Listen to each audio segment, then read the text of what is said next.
Ever walked past a towering NYC skyscraper and wondered what secrets its walls hold? Beyond the steel and glass, these architectural giants whisper tales of forgotten eras and pivotal moments. Today, we're not just looking up, we're looking back. Join us as we unlock the hidden histories and incredible stories woven into the very fabric of New York City's most iconic buildings. New York City isn't just concrete and steel. It's a living, breathing museum of stories just waiting to be told.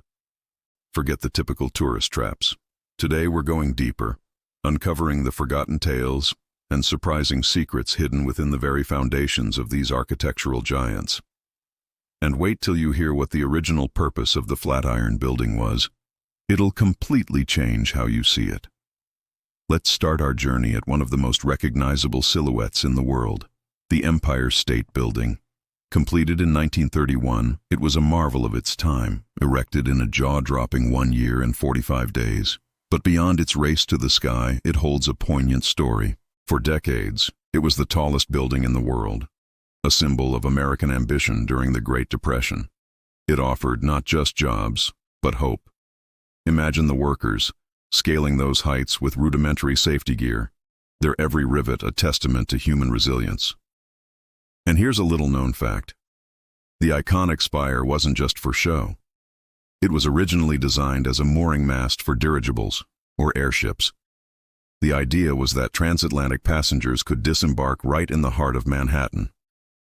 The powerful updrafts around the building made it too dangerous, so the plan was scrapped after only a couple of attempts. It's a fascinating glimpse into a future that never was, a sky-high dream of a bygone era.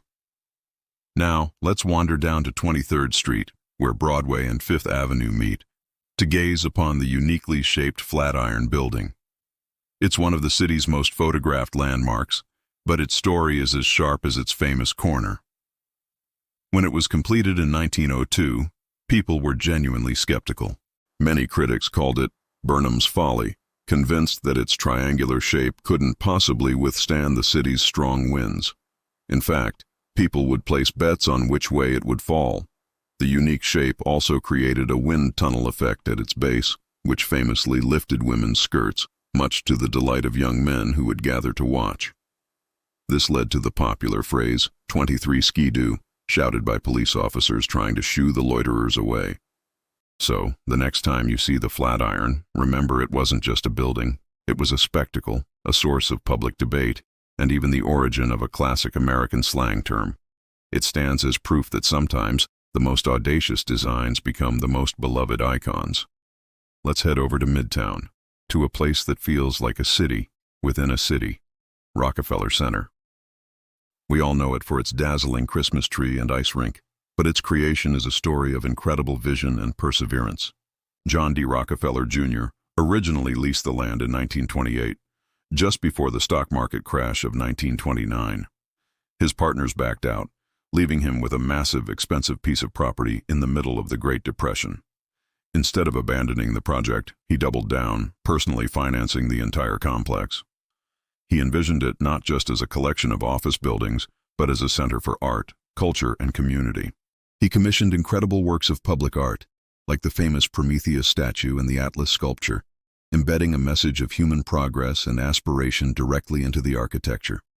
Rockefeller Center became the largest private building project of its time and created over 75,000 jobs when the city needed them most. It's a powerful reminder that even in the darkest economic times, bold ideas and a commitment to community can create something truly lasting and beautiful.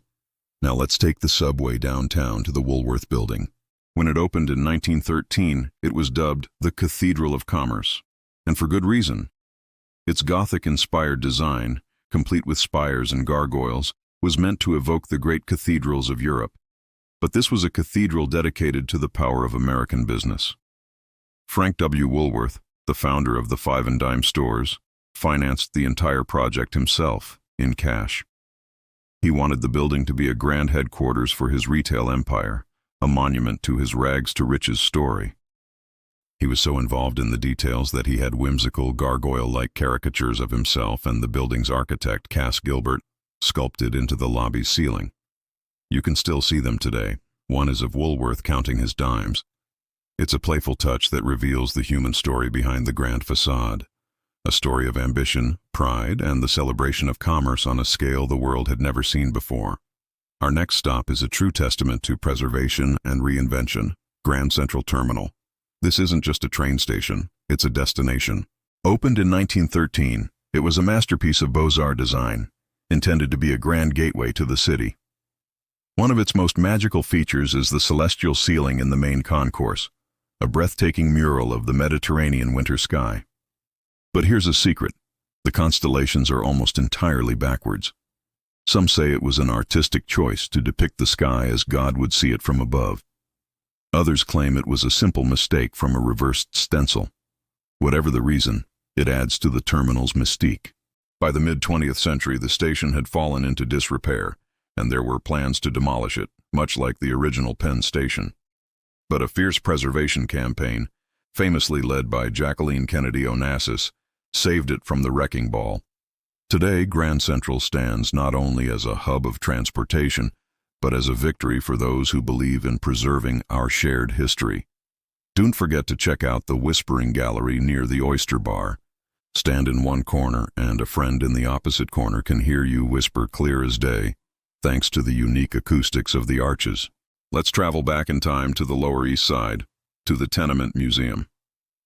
This isn't a grand skyscraper, but a humble 5-story brick building on Orchard Street that tells one of New York's most important stories: the immigrant experience. This building was home to an estimated 7,000 working-class immigrants from over 20 nations between 1863 and 1935. After 1935, the upper floors were sealed off, and they remained virtually untouched for half a century. When they were rediscovered in 1988, it was like opening a time capsule. Historians and preservationists have since restored the apartments to reflect different eras and the lives of the families who lived there. The German beer saloon owner, the Irish mother raising her children, the Italian and Jewish garment workers. Walking through these cramped, dimly lit spaces, you can almost hear the echoes of their lives, their struggles, and their dreams. The Tenement Museum isn't about architectural grandeur, it's about the human foundation upon which New York City was built. It reminds us that the city's story is written not just in steel and stone, but in the lives of the everyday people who came here seeking a better life. Finally, we arrive at the Chrysler Building, for many the most beautiful skyscraper ever built. An Art Deco masterpiece, it was in a fierce competition with the Bank of Manhattan Trust Building to become the world's tallest. As both buildings neared completion, it seemed the bank would win. But the Chrysler's architect, William Van Allen, had a secret weapon. He had a 185-foot spire secretly assembled inside the building's fire shaft. One afternoon in 1929, in a span of just 90 minutes, the spire was hoisted through the roof and bolted into place, stunning the city and clinching the title of world's tallest building. The victory was short-lived, as the Empire State Building surpassed it just 11 months later, but the story of its clever construction is legendary.